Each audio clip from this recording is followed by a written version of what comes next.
Hey, grasshoppers. So now it is time for us to discuss the Islamic religion. Okay, and we're going to take a look at how does Islam compare to Judaism, some important similarities, but also some important differences that you guys are going to have to understand. And to do that, I'm going to share my screen once again. So let me bring that up for you. And the reason that I'm doing this instead of live lecturing you is because I've heard from a couple of you right now that you like to see the lesson recorded, so that way you can stop it and go back, and et cetera, et cetera. So that's what we're going to try to do here. I give you an option. Okay, I'm going to try and go back and forth between live and recorded lectures. All right. So when we talk about the origins of Islam, it's important for us to remember that this is a religion that came out of the Arabian Peninsula. Okay, so prior to the introduction of Islam to the Arabian Peninsula, there were many gods that were worshipped. The Arabs that lived in the region were very nomadic. And one of the things that I want to remind you guys is that all of these major religions, Judaism, Islam, and Christianity, are all very patriarchal, okay? Meaning that these are religions where males matter the most, that men control them. Traditionally speaking, in all three religions, Christianity, Judaism, and Islam, only men can hold teaching roles and leadership roles, right? Women are kind of viewed as a kind of secondary, okay? But here's the deal. When we speak specifically about Islam, on the Arabian Peninsula, women were particularly mistreated because, male children were so valued that sometimes even some of these Arabs living on the Arabian Peninsula there, they would kill their infant girls, right? They would, the story goes that they would bury them alive in the sand and keep their males because the male was valued that much more. And one of the things that Muhammad would do when he comes along and he starts the Islamic religion is the Prophet Muhammad will end that practice. He's going to forbid us, nope, we are not doing that anymore. And actually it can be argued that compared to what Arabia was like prior to Muhammad, that Islam actually elevated the status of women compared to the status that they had before this religion, okay? That being said, it is still a male-dominated religion in terms of leadership roles and such, okay? The Prophet Muhammad, who I'm talking about right now, is instrumental to this religion. Here you've got a religion that centers around one person more so than Judaism does, all right? Judaism has a lot of different prophets and stuff, but Islam really focuses on this person of Muhammad. So much so that one of the things that Muslims recite to show that they are sincere about being a Muslim is the phrase, "There is no God but Allah, and Muhammad is his prophet." Okay, that's something that Muslims confess or say as part of what they do to show their religious devotion. It is also important, being that you're taking notes on this, it is also important for you guys to understand that Muslims have a lot of the same prophets that Christians and Jews do, meaning that in Islam, they also have stories about Moses, Adam and Eve. They even recognize Jesus, for example, as a prophet, but they do not recognize Jesus as the Son of God because that is considered haram. Like I said to you guys in class, it's forbidden. You can't take God and give him human characteristics like that. And they're very, very serious about Muhammad as being the last prophet, the last real prophet of God.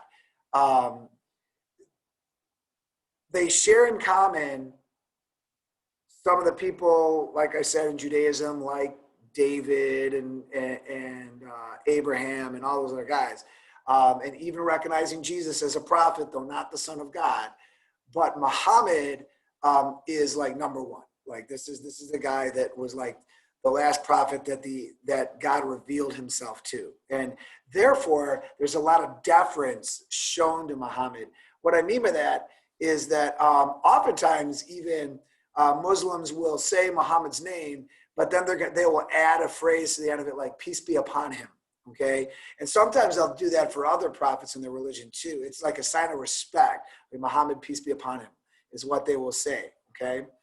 Also, going back to what I was telling you about gender in this religion, it is interesting to note that while women don't typically have teaching positions and stuff in the religion of Islam, it is notable that one of the first people that Muhammad visits and gives his revelation to after he meets the angel of God is his wife Khadijah, who is, it's interesting to consider that one of the first people he tells about God's message is his wife. All right. And so it's not like women have no status in Islam, but like, just like Judaism, Christianity, the real leadership top down is male. All right. And that's why we use the term patriarchal to describe that. Okay. So we move down here to the angel Jibril. And those of you who are Christian in my class, you will recognize this as the angel Gabriel, right? We as Christians know that story. For example, for the story of Christmas, when the angel Gabriel comes and says to Mary, "Greetings, Mary, you who are highly favored, you will be with child, and you shall call him Emmanuel," which means God with us, right? The angel Gabriel in Christian and even in Jewish circles is an angel whose job it is to announce things, right? To be the one who speaks like for the will of God, okay? So the story goes that Muhammad was seeking out true religion, and he went up to a cave in the wilderness, kind of, and the angel Jibril or Gabriel visited him and showed him a revelation about what God expects of him, and that there is no God but Allah. All right, and it's a monotheistic religion, reminding you that you already hopefully remember the ties of this religion to Abraham and Sarah. And here was the angel of God revealing to Muhammad that, look, you're my guy. Allah is the God, and you're the prophet. Okay, so it is. This is a religion, is Abrahamic monotheistic, yes, but really it centers around the personhood of Muhammad. Okay, and unlike Christians, Muslims don't view Muhammad as God. Okay, like Christians look at Jesus as both man and God. Muslims do not look at Muhammad that way. He's the most important prophet. He kind of speaks for God in a way, but he is not a God. All right, that is a no-no, right? So as we work through the lecture here, you can see I've included a picture of the Quran, and the Quran is the holy book of Islam. So for Jews, we have the Torah, and for Muslims, we have the Quran. Now, if this is important for you guys to note, in the sequence of religions, all right, we talk about the three Abrahamic religions, okay, major monotheistic religions, the order that they came in, all right, Judaism is the oldest. It goes back thousands and thousands of years.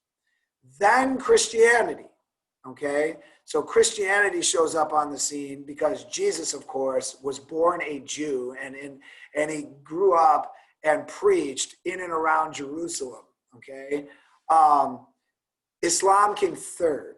If you want to look at this as a strictly like historical set of eyes, which is what I am doing, right? I'm not trying to convert you guys. I'm not trying to advocate for one religion or the other.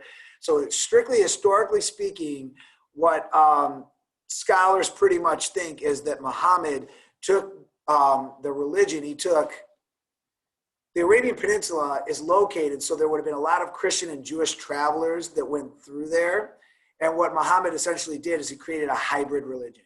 He took some of what the Christians had to say, some of what the Jews had to say, and created this hybrid religion known as Islam. That's like the strictly scholarly way of looking at this. And when it comes to the written Quran, Arabic is the truly holy version of the Quran. Like the Quran has been translated and disseminated around the world to a lot of different groups, okay? But when it comes to an actual proper, like, if you want a version of the Quran that is considered like, you know, really proper, it should be written in Arabic, okay? So you had the Jewish scriptures are written in their ancient language, the Hebrew language. This is written in Arabic. Now, later on, when we talk about Christianity, I'll be telling you guys, hey, you know, originally in Christianity, the holy language is going to be Latin, okay? So all these big three religions have their kind of holy language, all right? And for these guys, it's Arabic. So then that brings us into like, what about holy sites or holy cities?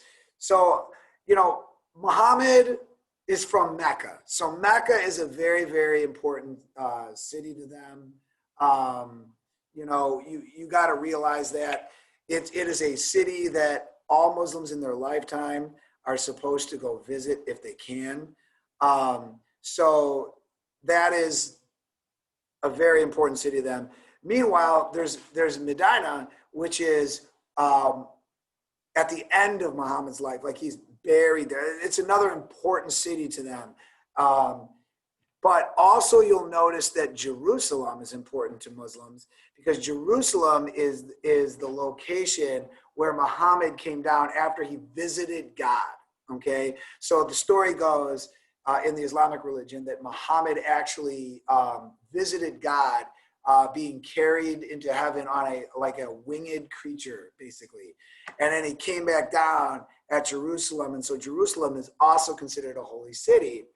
And since the fall of the Ottoman Empire, which is something that I'm going to talk about a little bit later in this lecture, there's been a lot of dispute and kind of jockeying for control of the city of Jerusalem because it's an important city to both Muslims and to Jews and to Christians for that matter, because it's where Jesus did all his preaching, etc. Okay, so the most important book in Islam is the Quran, right? Which I already talked about, where these are verses that are given from God that Muslims are to live by, etc. But they also have different varying degrees of important literature that they live by. And one example of this is called Hadith literature, and I'll kind of highlight it here for you. Right, so Hadith literature is basically stories about the Prophet by people that were considered reliable, okay? And you'll see examples of this in the scriptures that I give you to read from Islam, and you'll kind of get an idea of this. It's not just the Quran, but also Hadith literature is important for Muslims to kind of read and follow so they know how to act, right? Which brings me to this point. Islam and Judaism are both religions that are really strongly based on like laws to live by and ways you're supposed to conduct yourself and act, okay? Unlike Judaism, Islam has a sense of hell, right? And basically the way it works is someday all Muslims are going to go to stand before Allah, right? They will stand before God, and God will weigh their deeds, okay? And the idea is Muslims are supposed to do certain things in their life to be certain and follow the Prophet's example, right? And that way, when God weighs their deeds before in heaven someday when they die, they've got to be like, they have to be found deserving of going into heaven, okay? Otherwise, you end up in hell, okay? Now, Jews don't have that same sense of hell. They have laws that govern the way they're supposed to act and everything, but Muslims kind of add the element of the failure to live up to Allah's standards results in you going to hell, okay? And so that's an important distinction I feel like I had to put out there for you. And how do you know how to act? Well, you read the Hadith literature, you read the Quran, right? You listen to your imams. IMAM, imam, which is a teacher. And I would also like to throw out there, even though I do not have it here, that where do Muslims meet? They meet in a mosque. Okay, MOSQUE. So they're meeting in mosques, whereas Jews are meeting in synagogues, and of course Christians meet in churches. So again, trying to give you stuff so you can compare, and if you need to stop and review any of this stuff. Okay. Interesting components of Islam is that, especially originally, Muslims referred to Christians and Jews as so-called people of the book.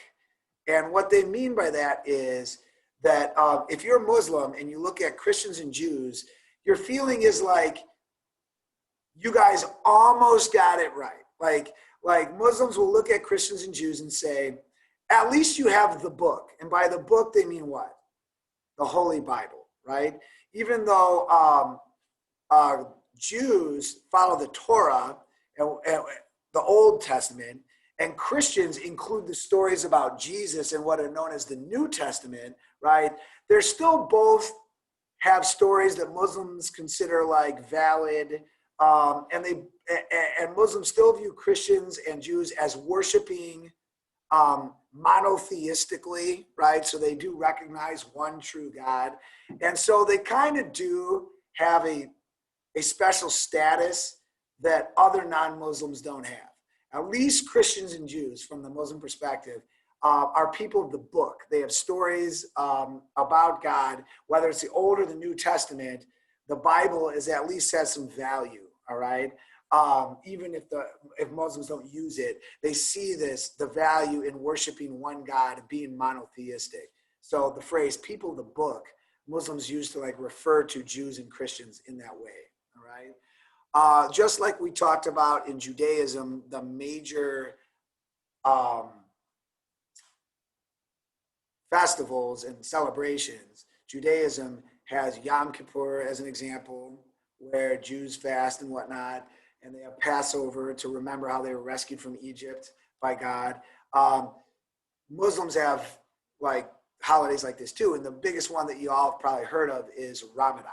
Okay, where Muslims deny themselves, they fast, etc. It's a month long, but because this religion comes out of the Arabian Peninsula, they follow the lunar calendar, which means that Ramadan falls at a different time each year. Like the month shifts, the time of it shifts as to when Ramadan falls.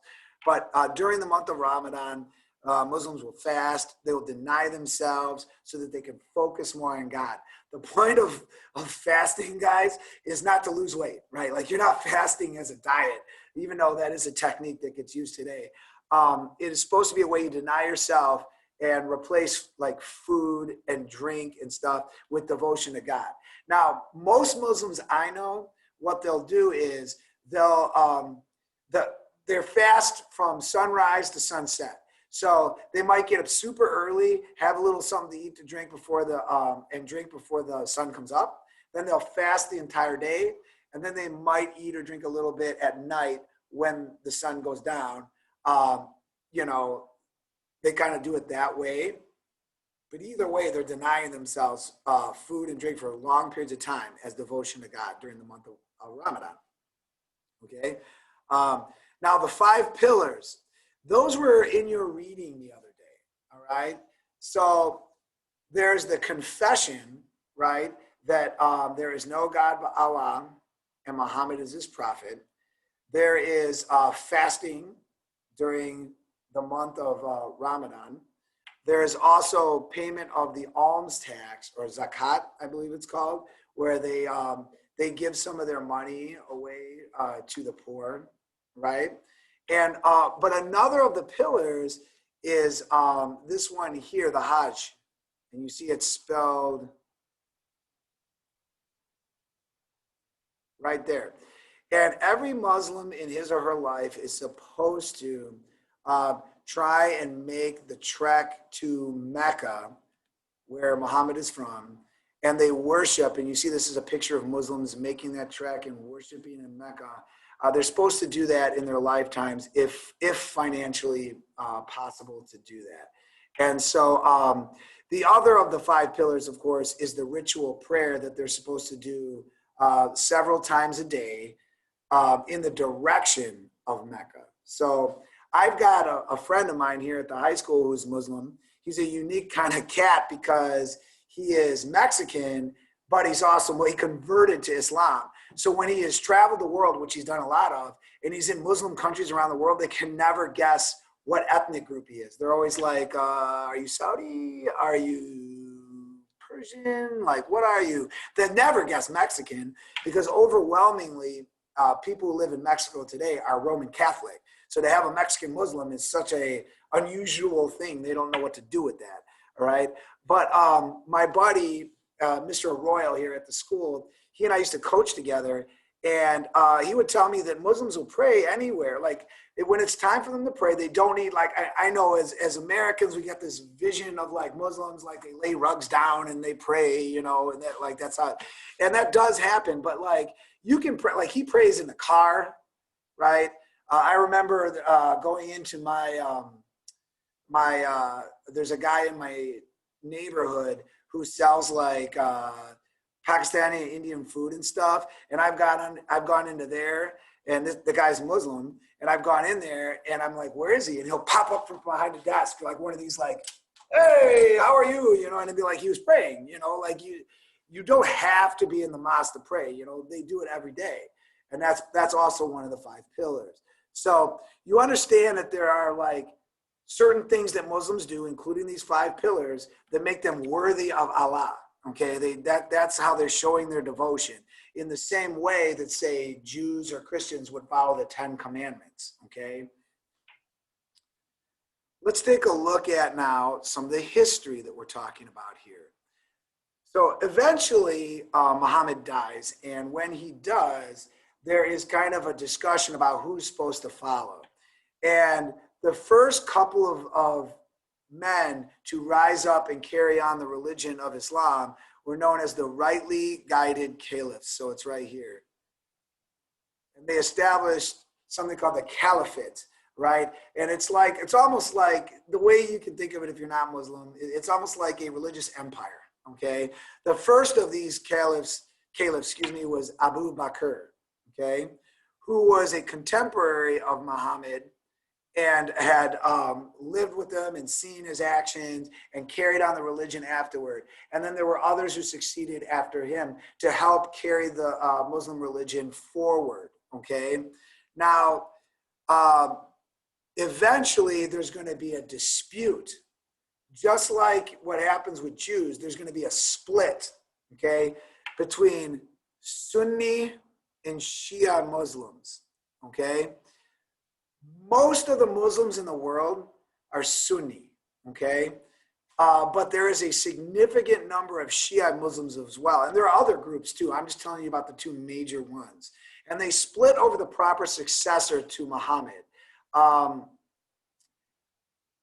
There was a cousin, I believe, of Muhammad named Ali, who some Muslims said, this is the guy that should go forward because he's related to the Prophet and he should carry our religion forward. There's a dispute, you know, after the first caliphs, it was like, who's going to go forward?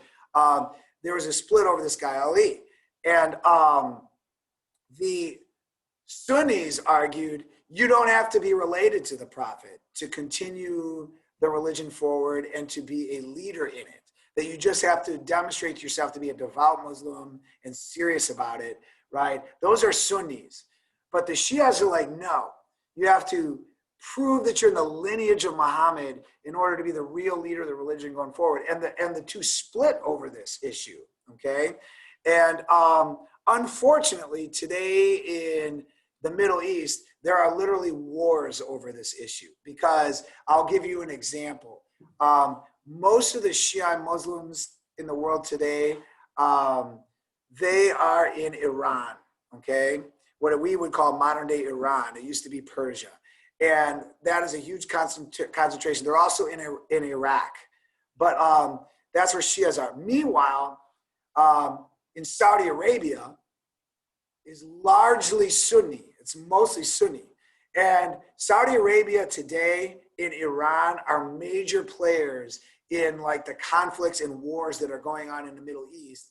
And part of what that's about is the different versions of Islam that they practice.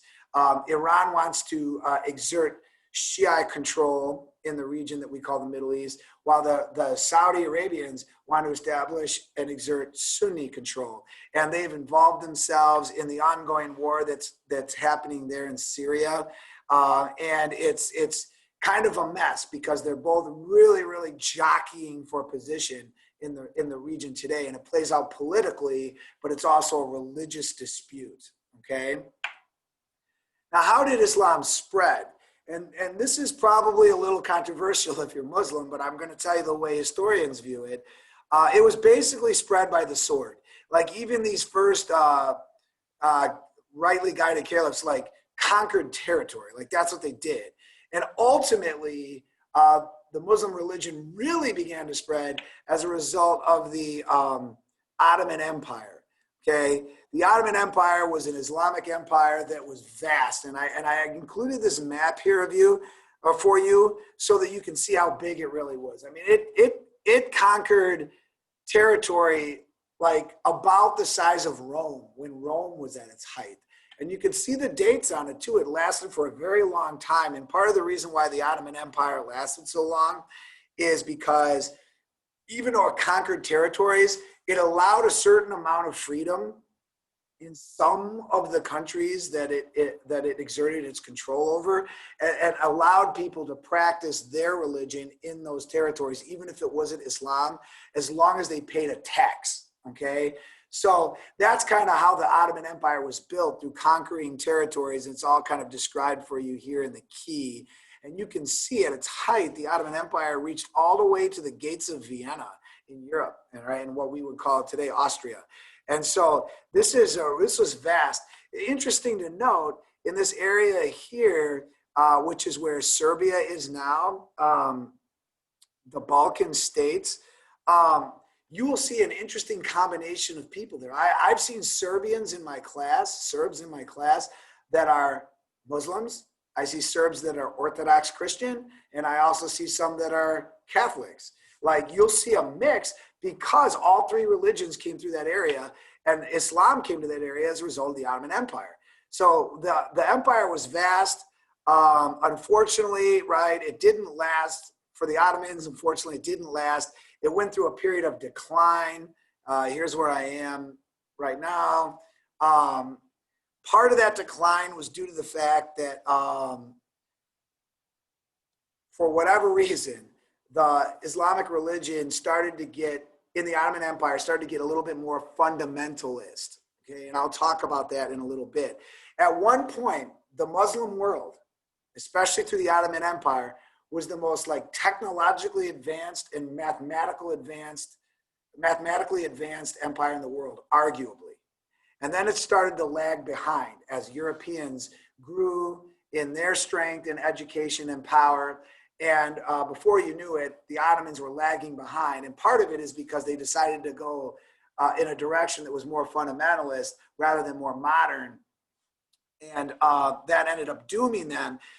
In a last-ditch attempt to save their empire in 1914, the Ottoman Empire decided to join World War I on the side of the Germans, hoping that if they came out as the winner, they would gain more influence in Europe.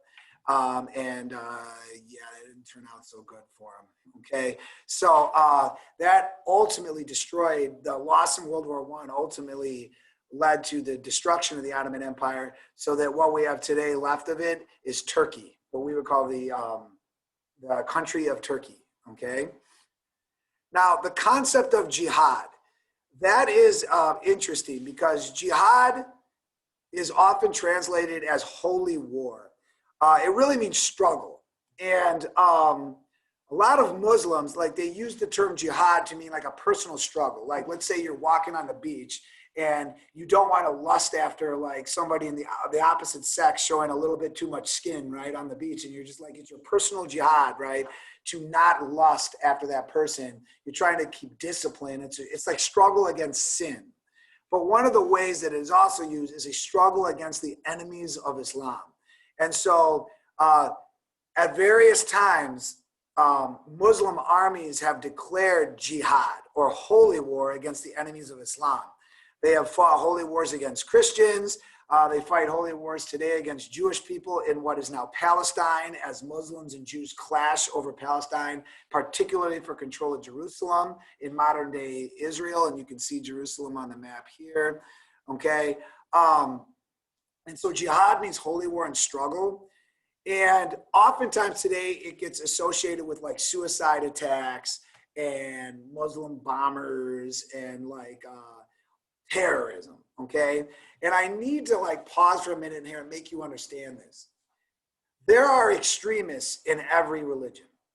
There are Christian extremists who bomb abortion clinics and who want, all gay people forced to be straight, okay?